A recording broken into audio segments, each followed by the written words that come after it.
This is our second webinar in a webinar series. The first one we did about a month ago, and there we focused on thinking paradigms and how we think about the world today amidst this COVID-19 pandemic. And that's very much the first leadership trait that Dr. Wada, myself, the other individual in camera there, our partner and my very good friend, we put together a leadership framework called the Platform for Connected Leadership Framework, which has identified 4 leadership traits which we believe, and we've also showed through our research, is pivotal to manage as leaders in the 21st century. And the first one deals with levels of thinking, and the other one, the second one, is learning. And that's the theme for tonight's webinar, which is then the second in the series. Again, just a reminder, maybe I should remind myself as well to make sure that your audio settings are set properly, that you don't have any other browsers running, eating away on your bandwidth. The chat box that you do have is completely private, so you can type away whatever you want to say or ask in there. It goes directly to the administrator, who will then manage it from that end. We typically try to finish within about an hour's time, and then afterwards, those of you who have a further need for more conversation or some questions, you're more than welcome to stay online. Typically, we stretch it out for about another half an hour. Okay, so we are Platform for Connected Leadership. That is the company. And tonight we'll be talking about inequalities of social distancing. Now, I think I just need to clarify the topic a little bit. It's not so much that there is inequalities in social distancing itself. It's more a question of inequalities in society. But what has happened during this time of the COVID pandemic and during the time of social distancing, and I think more specifically during the time of this, what is commonly known as lockdown, a lot of these inequalities have been pushed to the front. You and I might be sitting in the luxury of our home. We're connected with, give and take some technical challenges, but we could very much carry on with our lives in some form or another. Whilst there are millions of people across the world that does not have that privilege, and we're talking a little bit about that. Now, it's interesting that we couple this inequalities, which we now so face daily on official news and also on social media, that we couple that to the question that we ask whether this is not maybe a time to learn from one another. And the reason why we link these two is we do find ourselves in the time of Ramadan. Ramadan is almost a week old now, and it's been practiced and celebrated by millions across the globe. My colleague and good friend, Dr. Wada, is one of those individuals. So I've asked him tonight to come and share with us some of the learnings, the deeper meaning of Ramadan, and how that connects to social inequalities or general societal leadership and caring for society. So that's the connection that we're going to try and bring you tonight. And I invite you to along with me also learn from Dr. Wada. The webinar we typically structure just to make it a bit easier for you to follow. I'll start with more of an official introduction and a purpose of the discussion. I've given some of it away already. Then I'm going to tell you my own story. I call it the Volta, and you'll see why when we get there. We're going to talk about social distancing inequalities, the challenges we are facing, not just now. We're probably facing more after, if we can talk about a period that's known as after COVID-19, but once things start to stabilize a little bit again. And then I'm going to hand over to Dr. Wada to tell us a bit more about Ramadan and how it links to social inequality and societal leadership and caring for others that are less advantaged than what you are. He takes 3 specific dimensions on this issue, talks about the rational appeal, the emotional appeal, and then also about authority and credibility in terms of that. And then towards the end, I'll wrap it all up by pulling it into the leadership framework again. Now, you've heard me talking about Dr. Wada during my introduction. Those of you who attended the first webinar would have remembered I introduced him first and foremost as a friend of mine.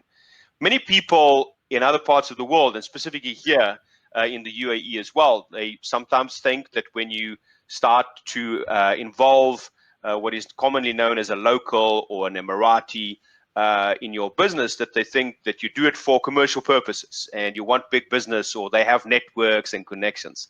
And I'm very happy to say that that's not the reason why we have Dr. Wada as the chairman in our organization. We have him because we became friends. The two of us met more than 2 years ago. We were introduced by a mutual friend of ours one evening, and I was very intrigued by what Dr. Wada was saying about leadership, because it's my space as well. And he, coming from a different culture, different background, there was a lot of similarities in our value set and how he was looking at life. And I involved them, or invited him to have conversations with me, open and free conversations, which we had for 18 months, believe it or not. Every first Sunday of the month, we would sit at Wafi Gourmet and drink lots of green tea and coffee and smoke lots of shisha and literally just talk leadership for 4 or 5 hours. And out of the friendship, the idea of working together on the Platform for Connected Leadership framework and starting a company, that came as an afterthought. So for us, it was very much purpose before profit. And Dr. Wada always had this dire need to, help establish and build up better leaders. And of course, of that, we have a unique set of values in our organization, which stems from this friendship of ours, huge respect for one another, trusting one another, a lot of transparency. When you have conversations across cultural differences, value sets, different religions, you have to be very transparent, and you really have to trust one another, because you go into very sensitive spaces. So obviously we have a lot of respect for one another's integrity as well. We embrace differences, different opinions and views and dimensions, very transformational in that sense, and try to connect as much as possible with people from diverse cultures and backgrounds. We're very learner-centric in the programs that we offer in terms of leadership development, because for us it is about developing the individual. So that's the background in the introduction. Thank you very much. Dr. Wada will greet us now, and then I'll call him up again when he takes over from me. Thanks, Doc. Okay, we talk about the Volta. Now, I want to, before I talk about the Volta, I want to ask you 2 questions. And the reason for me asking these questions will become evident as we talk through tonight's webinar. Tonight's webinar is slightly different. I'm not bringing you teach pieces from the academia. I'm bringing you parts of my life, my soul, my heart, my beliefs, and so will Dr. Wada.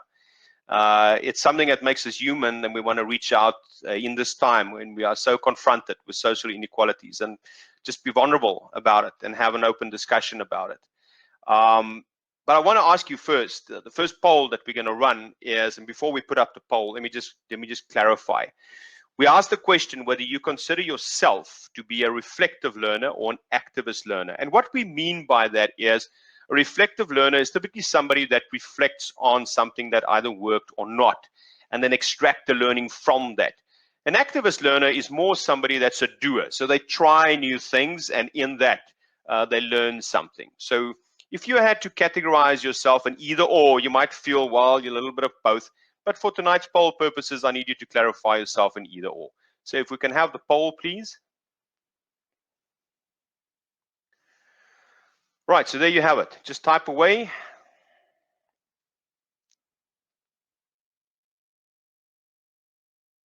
If everybody would be so kind as to answer, that would be very great, very, very helpful. Okay, we are on almost 70%. 1 or 2 of you out there. 78%. I need about another 8 more just to answer. So if you happen to be watching maybe Netflix on the one side while you're watching the webinar, now's the time to focus. Okay, I got 88%. Okay, it's interesting because we're almost on 100, but I got almost a 50-50% split. All right, so that's very interesting. The second, and I'm not necessarily going to process the result now. We'll get back to that a little bit later. The second question I have is whether you have ever found yourself to be in a position of situational arrogance. Now, here I just need to explain situational arrogance before you answer the question. For you as a leader or an individual in life to be successful or to achieve the things that you set out to achieve, there's 3 components, aspects, dimensions that you have to consider. The first is what we call the contextual environment. That's the world out there, okay? Things have kind of have to work in your favor. Like right now with Corona, there seems to be a lot of things that are working against us, okay? And it makes it hard and tough to run a business or even set up a business. We started Platform for Connected Leadership about 3 months ago, and we just can't get out of the starting blocks because the contextual environment is not luck in that sense. It's not favoring us. So that's the one thing you have to consider. Economic growth, political stability, social trend changes, those are the kind of things that you have to consider. The second component is the internal organizational component. So there where you're working, if you have new ideas and you're a creative thinker and you come forward with, energy and you want to make things happen, what's the culture like in that organization that you're working in? Is the culture supportive? Is the leadership supportive of what you want to do? Or does it stifle you in your tracks? So one is external, one is internal. And then the third component is you, the individual. And you need all three to be successful. And sometimes what happens, we become so successful, we achieve so many successes that we end up thinking that the success is all because of you. You kind of forget that, you had organizational support, and you kind of forget that the context, the larger environment was working in your favor. And then it might be that you end up in a situation where you start to think that, man, this success that has just been achieved here, it's all because of me. And that's known as situational arrogance. Now, let me say up front, these questions, again, please, volunteer to answer you under no obligation, because you might not want to admit that you have been there, but to help you, I have been there. And my story about my Volta is about situational arrogance. So let's have up the poll. And if you have ever found yourself to be in a situation like that, then please just say yes. If not, then say no.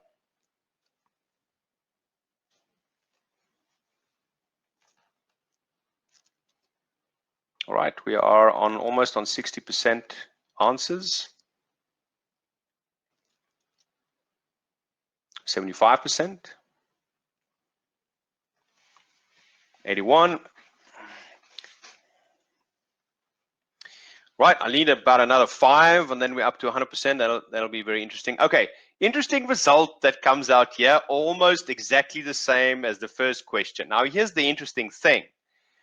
Most of the time, an activist learner, somebody that learns by doing, they tend to be a little bit more cautious. So they typically don't end up in a situation where they are situationally arrogant.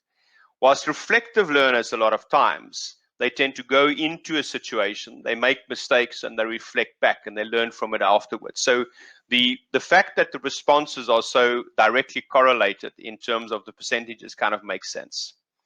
That just as background and to make you feel part of the story. Let me tell you my story, and then from there we're going to lead into the social inequalities that we're experiencing during lockdown. For myself, I've been in a situation, 2008, where I was CEO of a company, startup in Northern Sudan, and this company was failing hugely. And I'm going to tell you a little bit about that, but I'm specifically going to highlight my role in it. Because, and this is a quote that comes from the article that we wrote on the leadership framework, which was published by Harvard Business Review here in the UAE. It was not until I had my own personal Volta, change moment in my life, that I realized how arrogance has crept into my being. And it was a blind spot. And fortunately, someone pointed that out to me. And I want to tell you about that story and how it happened and how easily it can happen to you. I started my after-school career by studying theology, late 80s. And whilst I was studying theology, I decided to not pursue a career in the church anymore. So when you study theology, typically you end up being a minister, or you end up working for maybe a missionary type organization.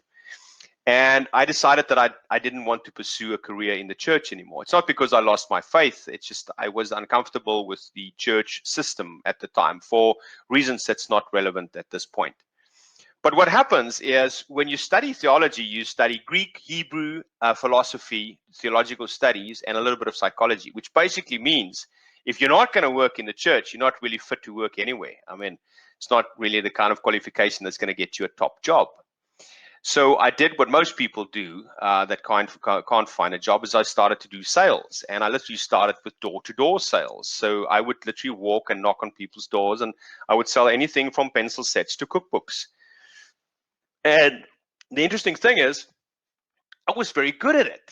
Man, it worked. I don't know whether people felt sorry for me and that's why they bought the books, or I don't know. It just worked. And I very soon found myself in a situation where I was starting to give people advice on how they should be selling as opposed to doing the selling myself. So I kind of fell into this role of being a consultant. And I was good at it, starting to give companies advice on how they can expand and get more sales and grow their market share. And this is all from a guy that studied theology. I didn't study anything in marketing or strategy or anything. So I then decided in the mid-90s to enroll for my MBA my wife motivated me to do it. I wasn't really in the mood, but eventually took it up and finished in 2000. And in that time, really upped my game, started to consult on a strategic level, which is the subject that I specialized in for my MBA, and started to guide organizations on how to expand their businesses beyond their own country borders. And again, very successful. At the time, I was working as far away as Hong Kong to Mauritius to Madrid to Nigeria. I worked at the end of 2000. I already had worked in about 17 different countries across the globe. Hugely successful. And then because of my success in 2003, we started an international consulting concern in South Africa, along with my wife. And we had two offerings, consulting and teaching and training. And I started to teach and train on an MBA level in globalization, internationalization of your strategy for 4 different international business schools. So I had this perfect life where I could take all the research that I got from the MBA, take it into my consulting practice, and then from practice, take all the practical examples into teaching. Hugely successful, again. And that success took me to being invited, almost headhunted, to take up a CEO role of a startup in Northern Sudan, in the capital known as Khartoum. And I remember the Thursday evening when I got the call, the same friend that introduced Wada and myself gave me the call. And I remember when he invited me to Sudan, and I'm a little bit ashamed to say this because I'm from the African continent, but I kind of knew it's out there in the north. I didn't really know where it was. It was a part of the world that I haven't worked in before, so I knew very little of it or about it. And but off I went. And when I got there, I immediately started to do what I always did. I set up the infrastructure, employed people, got the processes rolling, because, hey, man, I had this long track record of success. I knew exactly what I was doing. I was there telling people what to do and how to do it. And then I don't know. I don't quite. I never know how to put it when it gets to this part of the story, but it failed. It was just not working. None of the things that I used to do before was working in this part of the world, and I couldn't figure out why, because I was doing exactly the same thing, and I come from this string of success, and I was headhunted for this position. I was poised. It was the right timing. Everything was just working in my favor, and it just failed. Now, of course, if you're CEO to a company, the board wants to know from you why things are failing. And I couldn't figure it out. Man, I blamed everything. It was my first introduction into the Arab world. Never worked in the Arab world before. So the first thing I did is I blamed the culture. It's a different culture. The language is not, English is not their first language. The climate of Sudan is terrible. The infrastructure is not well developed. The political landscape is volatile. They're always involved in some kind of a civil war. The leader of the country had to appear in front of the Human Rights Court, or the Court for Human Rights Abuses, war crimes, I believe it was, in The Hague. Man, I blamed everything and everyone for this failure, except, of course, myself. And I was called in by the board, and I knew that obviously they're going to ask me to leave. You know, you heads have got to roll, and I was just in a miserable space. And I remember I fell ill, and I went to a local practitioner. And while I was sitting in the waiting room, there was a local Sudani that joined me in this waiting room, and he started to tell me things about Sudan, about his country. He was very excited and proud to tell me these things. And I remember I was really not in the mood to listen to this. I was feeling miserable. I was feeling sick, really sick. I just wanted to get out of this country and never come back again. This was a failure, and I'm not one for failing. And then he kept on talking. Man, he just didn't want to stop. And at one point, he told me something that literally changed my life. He said to me that in some parts of northern Sudan, kind of northeastern Sudan, there are trees that grows up to 1,000 years old. And the significance of this age is at that time, the top part of the tree breaks off from the bottom part, leaving the bottom part, which is hollow, standing up to a height of about 8 or 9 feet.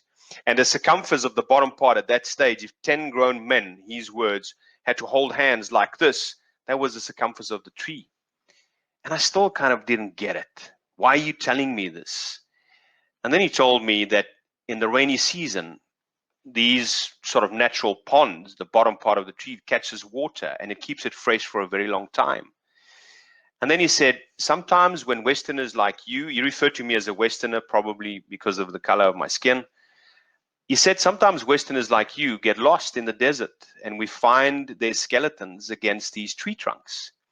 And when we look closely, the spore in the sand indicates how this individual was moving around the tree trunk, trying to stay in the shade, not knowing that there's water on the inside. And that's when my life changed. That's when I realized that I'm in a part of the world that I know nothing of. But my own arrogance have blinded me. I was thinking that I was so good, I had nothing to learn. I was only there to teach and tell other people how to do things. And I realized that I'm the skeleton against the tree. And I'm missing this opportunity of this life-giving water because I'm not there to learn, I'm there to teach. And I realized, but that's the reason why we're failing.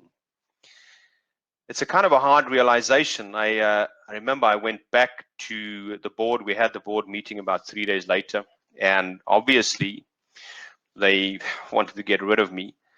And I then told them, look, I know why we're failing. We're failing because of me. And I almost begged them to give me another chance. And same person that I spoke to you earlier about that introduced Wara and myself took pity on me and believed in my case and managed to convince the board to keep me for the remainder of my 2-year contract. But in that time, I came to realize that I was situationally arrogant. And I came to realize that I have to humble myself because I'm in a part of the world that I know nothing of. So I started to learn from Arab people, started to learn from their culture, their beliefs, their religion, why they do the things they do. They opened their house for me. And to me, this is the connection to this social inequalities that we are experiencing during lockdown. I mean, these people owed me nothing. And they took me into their house. They would prepare a massive, big silver platter of food. They would take a whole goat and cook it soft like marrow and put it on top. And we would sit on the floor and share this food. And I remember how they would almost fight with one another to break off the best piece of the lamb or the goat, only to offer it to me.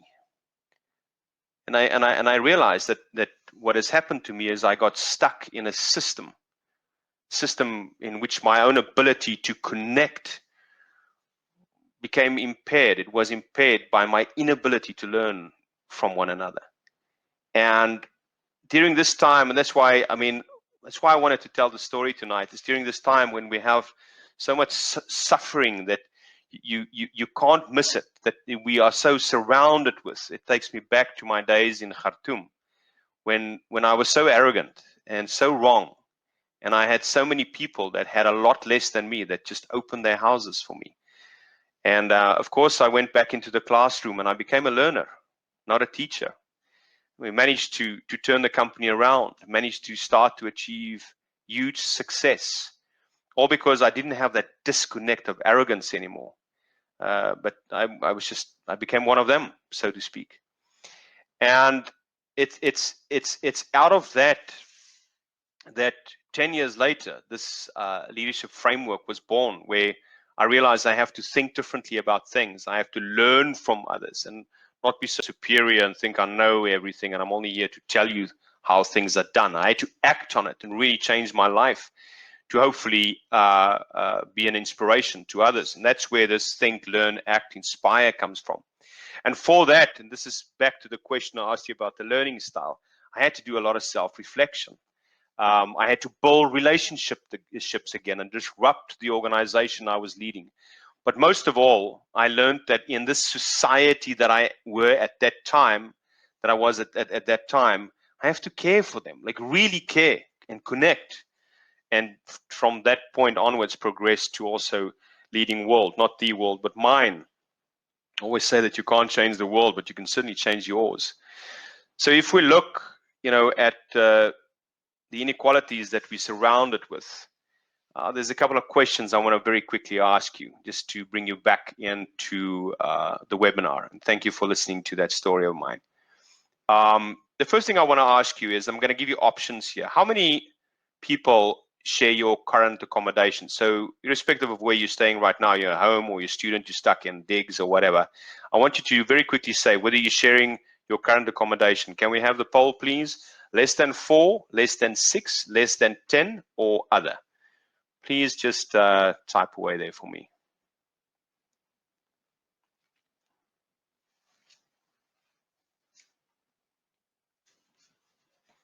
Okay, so by far, we got 86% in, 89. Okay, so by far the majority is less than 4. The 25% less than 6, 6% less than 10, and then there's 1% for others. Right, the second poll that I want you to complete for me, please, is: do you stay in a house, in an apartment, a flat, or shared accommodation? In other words, are you stuck somewhere with somebody else and you're staying in their room, or what? Like my son is stuck in London in a flat that he's sharing with other people. So if we can have that poll, please. You have a house, an apartment, a flat, or shared accommodation. Please type for me.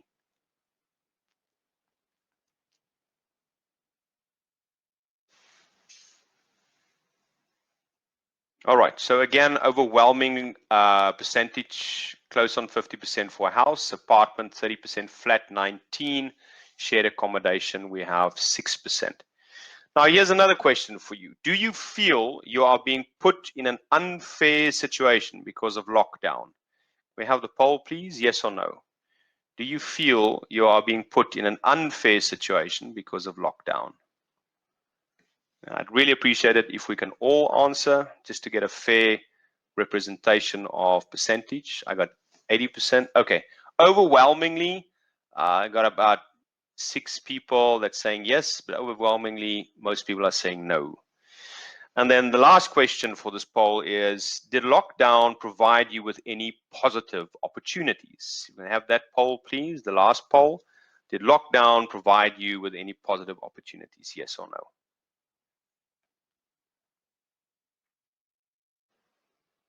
All right. Thank you very much for answering. Thank you for your honesty and being a part of this webinar. Overwhelmingly, 94% saying, yeah, they could actually get something positive out of lockdown. Now, here's the thing. As much as we celebrate that, and I mean, for PCL, me, my partners, we also got something positive. We learned how to do webinars. And sometimes with quite a bit of success and sometimes with some challenges, but it enables us to connect with people around the globe, and we can use the technology. We had to learn this platform. Yeah, opportunities. We're digitizing our learning. material and connecting online, a lot of opportunities. But if you look at the world at large, this so-called digital elite that we have is really few and far between. The majority of people don't have this opportunity. They're not in an opportunity where a lockdown can create further positive opportunities. Now, there's a lot of conflicting reports that we get. So typically for a kind of webinar, we try to get as close to accurate as possible with the news that we share. But the latest indicator from the World Economic Forum is that the gains that we have made to eradicate poverty because of COVID and because of the lockdown will be set back by 30 years. And ladies and gentlemen, that's astronomical. That's 3 decades. And we count, in the business world, we count a generation every 10 years. That's 3 generations set back because of this. The Gini coefficient, which measures the wealth, the distribution between the wealthy and the less wealthy, is just getting bigger. And here's the interesting thing. Amidst all of this, I had the opportunity to work with Professor Neely from Harvard Business School on one of the clients' programs here in Dubai. And she made this interesting comment to say that 2020, in this year, interns have the opportunity to gain a head start, be ahead of the rest in adapting to the virtualization of workplaces around the world. What a phenomenal opportunity. Whilst at the same time, we realize that there are many that hasn't got that opportunity, and that the gap only gets bigger. And the question always is, what can we do about it? Now, I want to draw your attention to the last bullet that I have there, and that is that we say, yeah, we know that we cannot change the world, but you can change yours. And we've created this leadership framework. I've told you my story. It's about self-reflection. It's about building relations. It's about disrupting your own organization, or there where you find yourself in a leadership position. And then the fourth level, it's about societal leadership. And societal leadership requires care and connectivity. From that point, you rise to actually leading world through sharing. You have to do this progression in terms of thinking differently, having a learner mindset, to not judge, to not think that we are separate from those that have less, but to actually engage and to ask critical questions about how we can solve that. And that's really the introduction I wanted to give you about the inequalities that we are experiencing during this lockdown.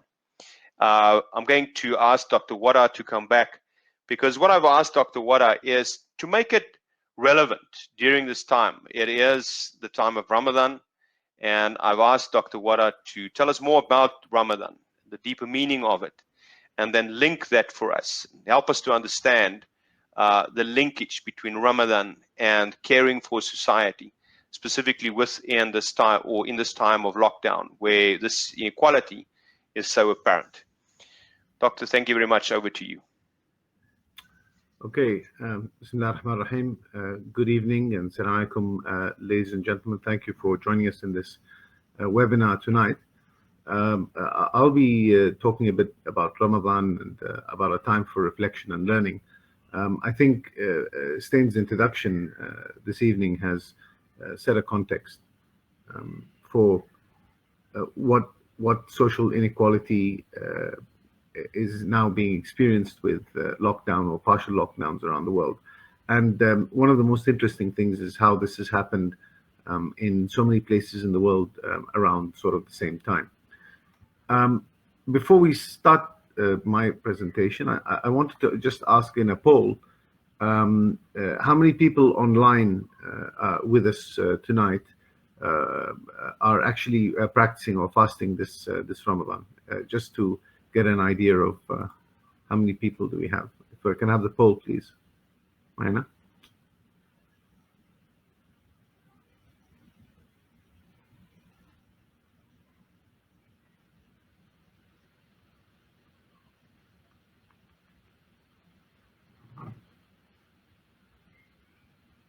So okay, we have around more than 90% of people who have responded. We have just under a 50-50 split, about 45-56% split between yes and no.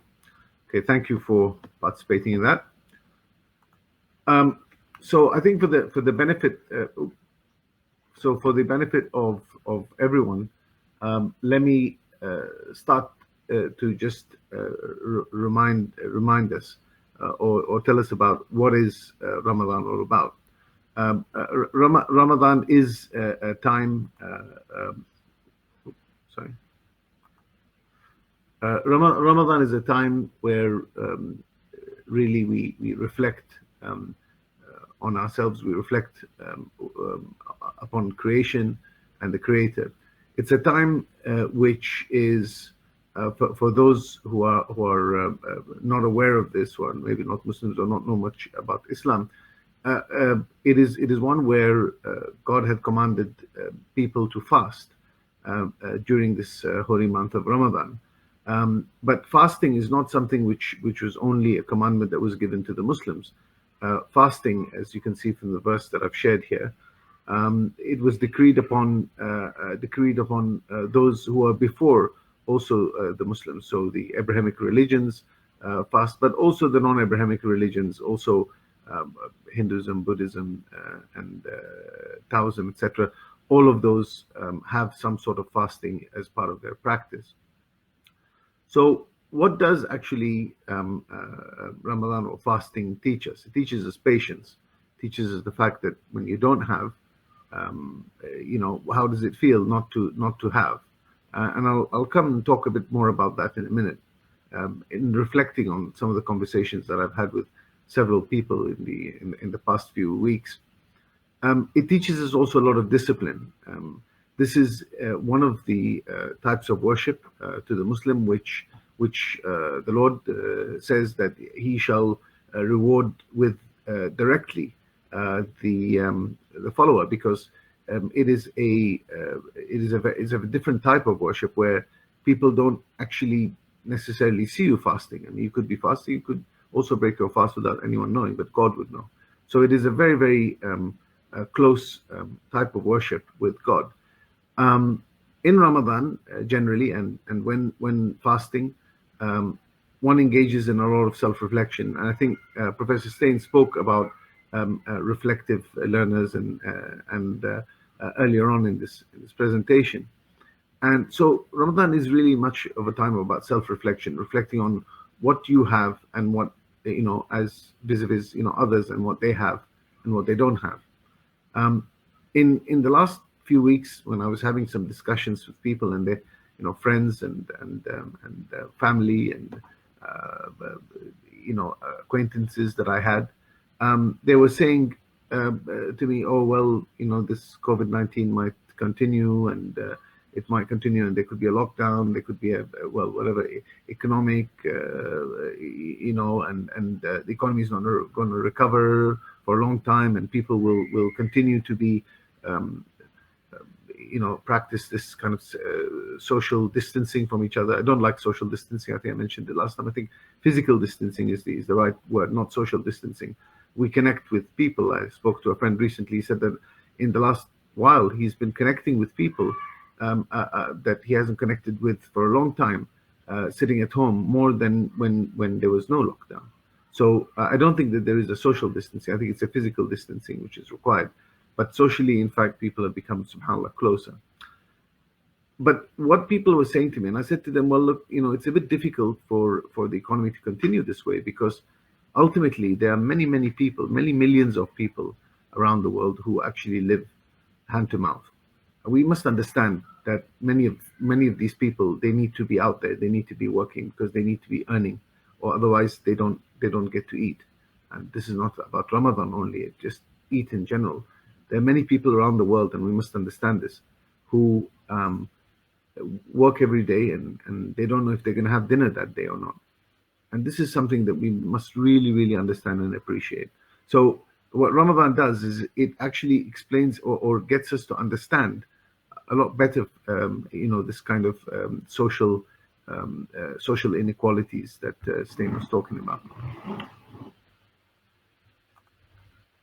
But also, I believe that Ramadan is a time for transformation. It's a time for positive transformation. in prayer, and if you can just about see this background photograph, this is obviously a picture of Mecca, not now, obviously. Um, there is they've suspended the Umrah at the moment in order to prevent the spread of COVID in Mecca. But as you can see, the rows of these people all praying at the same time. This is a true demonstration of collectivism or collective worship, and so there's a lot of positive energy in that collective worship. When I go and pray the morning prayers in the masjid, which is down the road from me, sometimes I get there, and the gentleman who works for the municipality, who sort of sweeps the streets literally outside my house, he's actually praying in the front row, where I stand behind him sometimes if I come later than he did to the mosque during prayer. So what does happen is in Islam is that in prayer, in fasting, what happens is we level the playing field. So in fact, even though, as Stain was saying, the lockdown sort of in a way started to kind of level the playing field because everybody was locked in. Of course, those who were privileged and had internet and had food and had money and had disposable income, etc., did not suffer in the same way as maybe others who, as I said, had to actually earn their keep practically hand to mouth. So the whole practice of fasting and Ramadan is a practice with very, very purposeful kind of social activities as well as being prayer. So it's a time of self-reflection and spending a lot of time with yourself, but also equally spending the same, a lot of time with your family, close family and friends, and celebrating and rejoicing in these beautiful, wonderful days. So we gain a lot by learning through disciplining ourselves, the self-discipline that comes about with you having to fast and having to understand and feel what others who don't have. Some people, most people are obviously fasting now in Ramadan because they want to fast. They want to fast because they believe that God told them to fast and they like to fast, etc. But there are many people around the world, they have to fast, and they have no choice but to fast because they don't have anything that they can feed themselves with. And we must understand that. And Ramadan is a time for understanding and reflecting on such people, such underprivileged people around the world. So it does, as I said, help us with understanding self-discipline and the care for society. But also Ramadan is a time for sharing. So in sharing, we break down these issues that we have with this social inequalities, because we share because everybody then eats, everybody prays together, everybody sort of visits each other. And I think that one of the most difficult things about this Ramadan has been this whole issue where people generally cannot congregate, and it's a time for congregation. It's a time for people in society to come together. So now, obviously, here in the UAE, alhamdulillah, we have had an easing of this lockdown, and the government has told us to be cautious and not sort of keep some sort of social or physical distance, but at least family can visit each other, close family can visit each other, and they can break their fast together, and they can spend some time together, pray together, etc.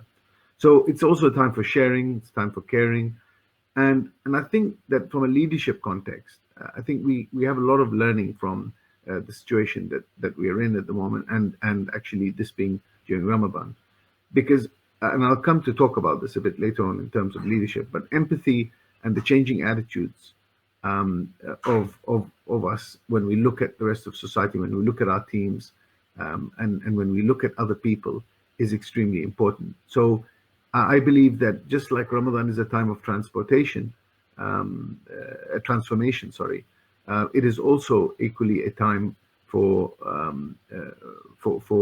this change to take place, just like what's happening with the where we find ourselves with COVID-19.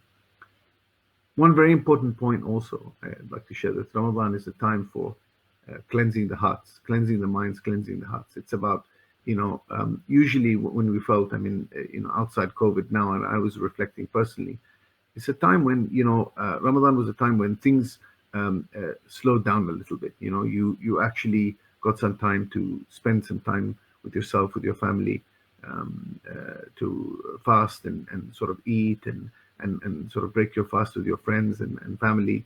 And it was just a time when you would spend more time probably reading and reciting the Quran and not so getting so less involved in the worldly things as opposed to looking at and thinking about the hereafter.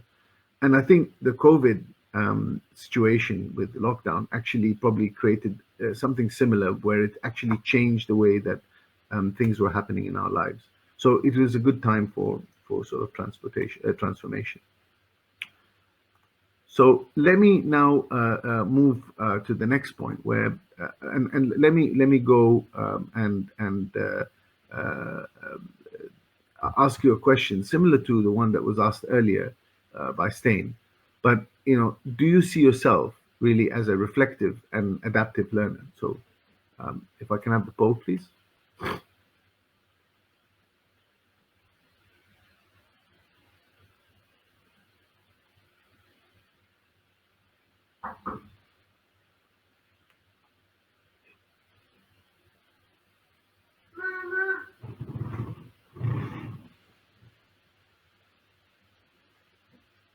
So it's very interesting. We have about 91% saying yes. So so as a reflective and adaptive learner, it's interesting now to say, and I would have loved as a researcher to ask this question actually after 2 weeks of lockdown, after 4 weeks of lockdown, after 6 weeks of lockdown, to actually see if there's a change. So more than 90% said that they felt that they were reflecting adaptive learners. Thank you for sharing that. So I want to also talk about this opportunity that we've had during this time to really learn from one another through the support that we continue to give to one another. So I think and one thing that was very interesting in society, I've seen many pictures of this around the world, where people, communities have sort of come together, and I guess because they're all facing the same problem, rich, poor, different people from different religions, from different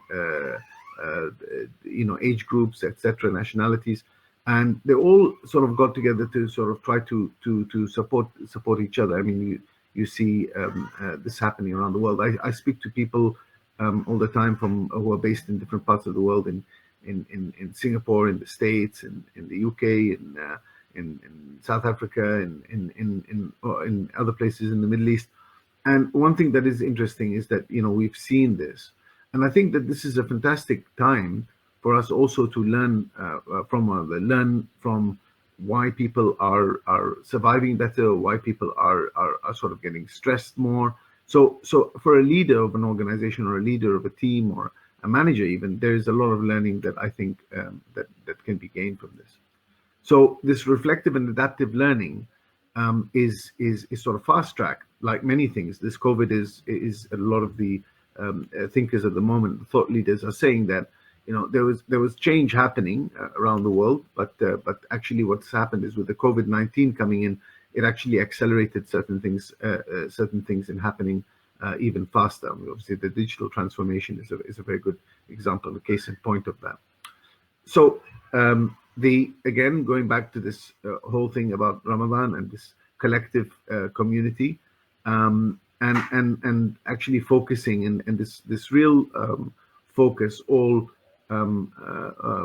everybody sort of practicing together. If it's fasting, if it's praying, if it's eating together, it's so this, as for an organization, and I work in the field of sustainability, business, operational excellence, and quality management systems, and there is a focus therefore on continual improvement, because when you live and you reflect and you're going through this kind of situation and you're doing things collectively as an organization, you always focus on the betterment of everyone together, and there is a greater collectivist way of working. So where I see that there's been some key learnings actually in this last period, at least for myself, is that people started thinking about their responsibility towards others, towards society. Um, but for me, I think thinking positively was extremely important, because if you sit and you worry and you stress, in fact, even from a medical perspective, if you sit and stress all the time, it actually weakens your immunity system. This is something which is known. It's something to do with the hormones. I'm not a physician, so I can't really know exactly which hormones, but these stress hormones basically make you a lot less immune. So it's very important to think positively. It's very important to think positively anyway. I mean, COVID or no COVID, you should always think positively, because you can always think about, whatever you're going through, it could always be worse. Working collectively as a team, also, as I said, what we've learned is working together. With my family, I'll give you a personal example. My son, who's about 12 years old, he is, mashallah, is full of energy. And in the past while, in the last 4 to 6 weeks, we have been doing a few more things together that we maybe not used to doing before, because because of time constraints, or I didn't have time to spend as much time with him. For example, we swim together, we cook together, and he's actually pretty good. He can now start doing things which I don't know how to do. And is and so it is a time when you work collectively, and you start to appreciate each other's skills and abilities, and it's quite fun. So what are the possible learnings for leaders? I think one of the most important things, and looking at also leaders from all around the world, including here locally in the UAE, I think one of the most important things is empathy. I think leaders have to show empathy, have to communicate with empathy, because have to understand that people are going through a hell of a lot of change, and it's come upon them, and they're not used to this, and it's very, very difficult for them to accept all these sudden changes that have happened. It was interesting in the earlier poll where it said that do you feel that the lockdown was a little bit unfair? I mean, there were less people who said, but it was about 20%. So 1/5 of the people attending this today felt or feel that the lockdown is unfair. So right or wrong, I mean, is it fair? Is it unfair? Is not really the question I'm trying to answer here. But if you're communicating to people, then if you're not empathetic and caring towards and understanding that they feel that there is an unfairness, and the worst feeling is for someone to feel that he or she is being treated unfairly. So it's extremely important to be empathetic and caring in your leadership style. One of the most important, and I think one of the greatest examples of servant leadership has been Sheikh Mohammed bin Zayed, here in the UAE, because he spoke to the people directly. He's been following up with all the authorities which are looking after the medical staff and the ministries who are taking care of the crisis that we're going through at the moment, and just reassuring people that look, the government of the UAE will continue to serve its people, all nationals and non-nationals, the expatriates and the nationals. And I think that was a great example. It's a great example of servant leadership. Not only that, gone beyond that, and actually the government of the UAE has been also sending help and supplies to other places in the world who have been asking this. Whereas there's been some other countries, shocking really, the behavior that they've had, where they've actually gone as far as stealing shipments which have gone to other countries in order to take these medical supplies for their own selves and their own people. So in a time of real crisis, you really get to understand people's mettle. So you as a leader need to make sure that you're providing this support to others, and support goes. It is a physical support, but it is as much an emotional support which people require. So next, I want to ask you in this poll about productivity. So most of you said, okay, well, it's a bit unfair. Some of you said it's unfair that we've been locked in. Stain asked you a question about time and all that.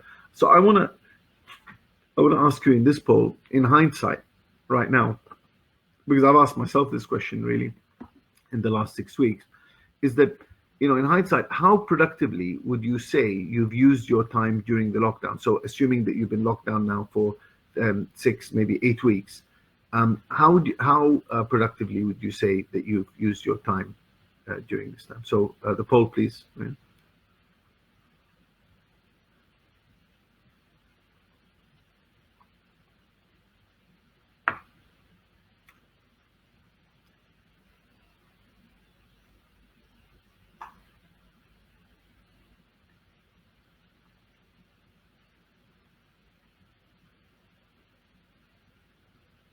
So I can see already that this is a pretty difficult question to ask or to answer, because it is relatively subjective. We've got about only 77% of you who have, or 81% who have now responded, but it's quite promising. 56% feel that it's been very productive for them, which is very good.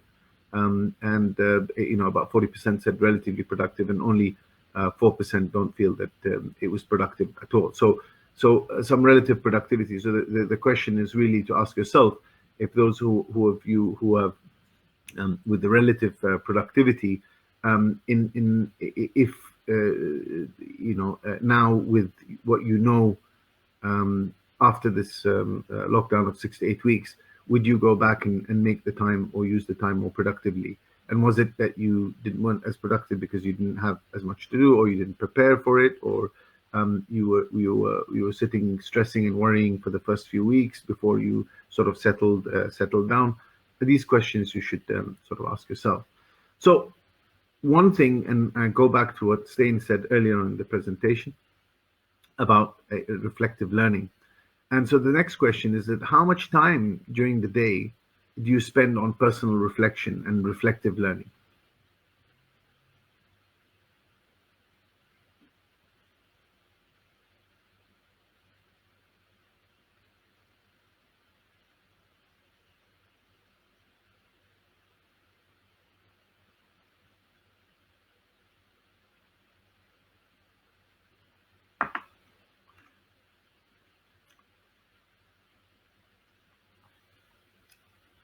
So again, very promising response here. Only one person said no time at all, but the rest, about 60%, said just under an hour every day, and others have said more than an hour. So about 36% said more than an hour, which is quite good. Now, I'm wondering, but this is not a question that we will ask, but you can ask yourselves that, given that you were in this lockdown situation, were you given more time to reflect, and was that reflective learning time that you have?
Gentlemen, we seem to have some challenge. Doc, are you back?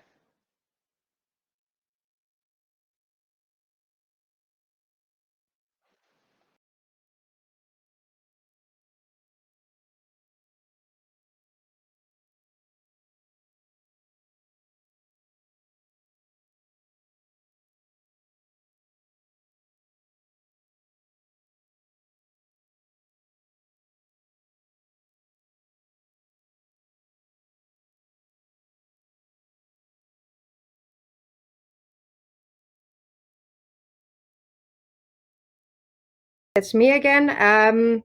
If you can just give me a second, I seem to have a challenge with the doc again. So I am just quickly going to try and get a hold of him. Stijn, if you can maybe just quickly come on and take this session for me, please. Yeah, sure. I'll take over. If I can just get an indication from people that are online. Can you hear me? If I can just have you typing away. I know it takes a while. Yes, you can hear me? Okay, excellent. Right, so kind of leading back into the framework is related to, I mentioned to you before that there's really three approaches that Dr. Wada is taking to appeal towards or to us in terms of caring for those less fortunate in terms of societal inequalities. And that is highlighted in the framework once again. When we look at the emotional appeal, specifically looking at what we try to tell through the Connected Leadership Platform framework, focusing very much on the caring aspect that comes through societal leadership. So you have in leadership, you have a normal progression. It starts with self, and you would have noticed that tonight we spend a lot of time to get you to think about or reflect on your own reflection, your own activity as a reflective a learner, and where that's the starting point. Typically, once you have gone through that cycle of self-reflection, you progress to then build a relationship and learn with your team, develop your team, lead your organization, and ultimately societal leadership. Now, why societal leadership is important to us is it's important that businesses realize that they have a particular role to play in society. We spoke about this during our first webinar as well, where you have global supply chains that basically optimize cheap labor in certain parts of the world so that they can maximize profit. And you kind of just ask the question, why is it seemingly so normal for people to do that? As we have such huge growth in that regard. So that's what Dr. Wada wanted to address in this slide, is that importance of societal leadership, which is really all about caring. Doc, are you back? I don't know. Can you hear me now? Yes, we can hear you loud and clear. Doc, sorry, Right, I just dealt with that slide. You can continue with the ethos part. It's okay. It's okay. Yeah, that's okay. It's collaboration, no? Thank you, Doc.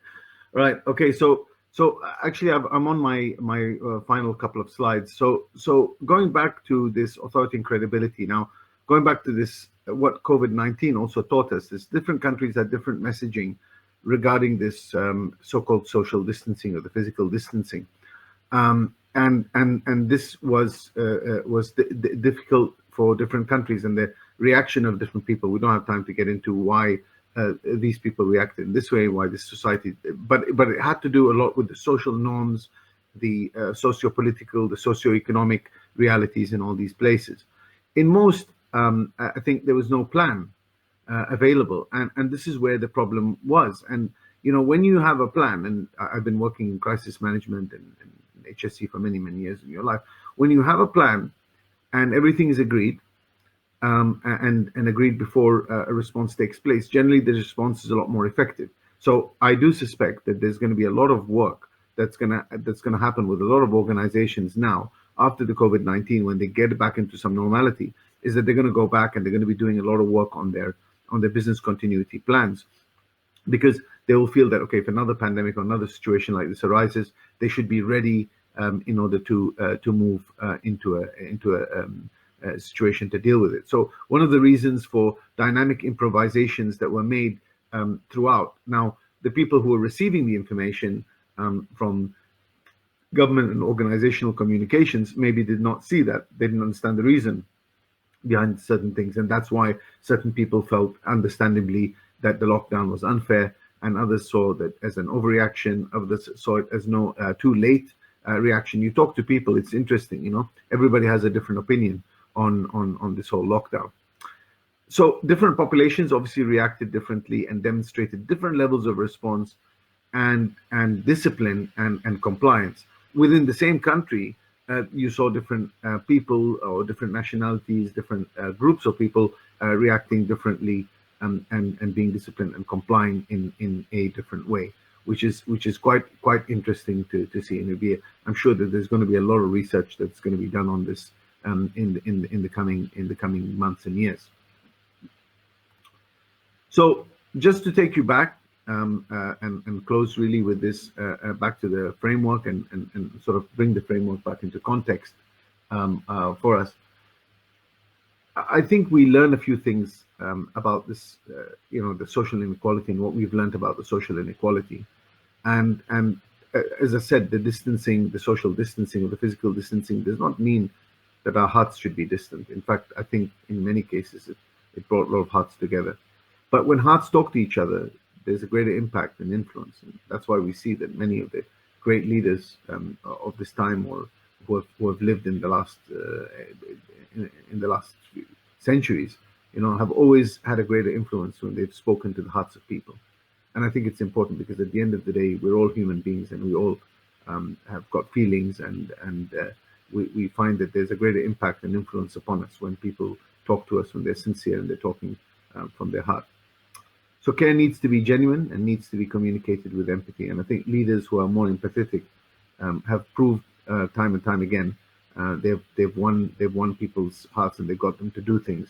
Because at the end of the day, when you want people to comply, you don't want to you don't want to bring down the army into the streets and push people back into their homes. You want people to comply because it's sort of as a social practice. Everybody's working together in order to help the situation get better. And I think that there's been a lot of debate and a lot of discussion, and it's very, very interesting to see the contrast between what's been happening in different parts of the world in terms of the discipline, in terms of compliance to the best practices or the so-called best practices that have been practiced in different places.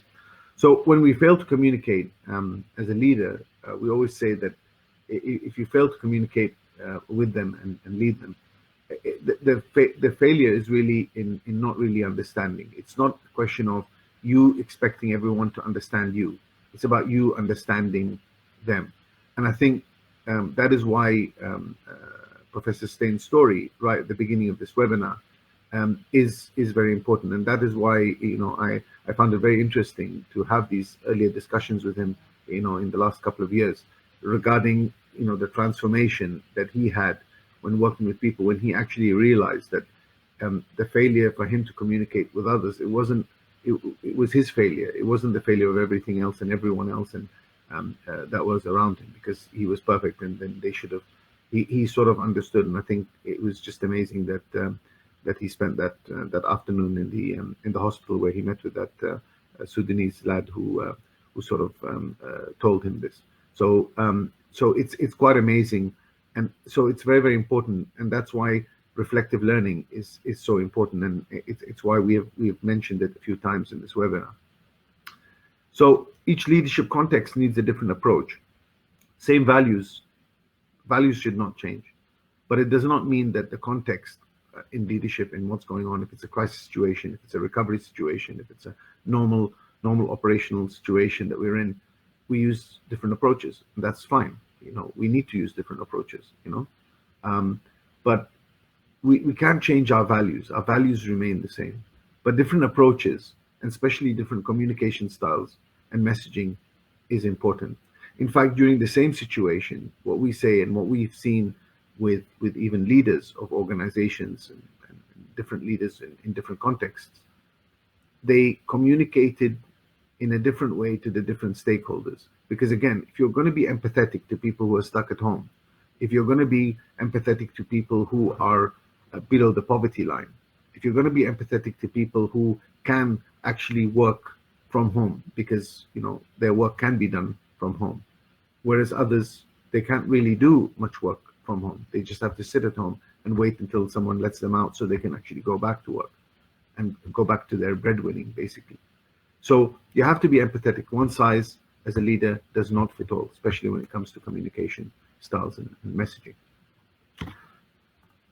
So think to change, learn to excel. You've got to act to achieve, and you need to inspire for greatness. And I think that is the greatest difficulty of leadership, is that you need to do all these things, and you need to do them whilst being aware of the context of the situation that you're in. So situation leadership is becoming more and more important. So with that, I want to thank you. I want to say Ramadan Kareem to everyone. I want to thank all of you for attending this webinar with us tonight. I'm going to hand over now back to Stain. Thank you very much. No, Doc, the thanks definitely goes to you. Thank you very much for sharing very valuable thoughts, beliefs, and values, and also some guidance during this time. So thank you very much for that. The framework, I think by this time you get what it is that we're trying to relate through this framework, the leadership traits of thinking, learning, acting, and inspiring, and the development levels of self, team, organization, society, and world. From my side, I also want to thank you. I actually have a favor to ask. I know this has been a long evening. Really, I've been watching the numbers, and I'm thrilled to see that most of you stayed connected throughout the challenges that we've had. Please do email us. We have the article that we spoke about available. Those, if you want to have the article, we have it in both English and Arabic. You can visit our website or also join us on LinkedIn. And we are afterwards going to spend, I'll remain there's one or two questions as if you want us to answer the question. But what I do want to ask you, if you don't mind, to spend another couple of minutes with us, as there is an evaluation form that Marina will share with you now. If you don't mind to just fill out that evaluation form for us. If you can just click there on the prompt there that says, tell us what you think. You click that, it opens up. And then at the same time, we're going to play our corporate video to you. You might have seen it before, but those of you who took the time to listen to my story tonight, you'll recognize a lot of the story in the video, the walk through the desert, a lot of self-reflection, the fusion of different dimensions on our values and the way in which we live in different parts of the world, and all of that connecting in this video, and then also through our teachings and our interventions. So if you don't mind, please tell us what you think, do a click away, and enjoy the video. After the video, I'll still be here. I see there's one or two people that do have a question. To the rest of you, thank you very much. It was an absolute pleasure to have you with us. From my side also, Ramadan Kareem.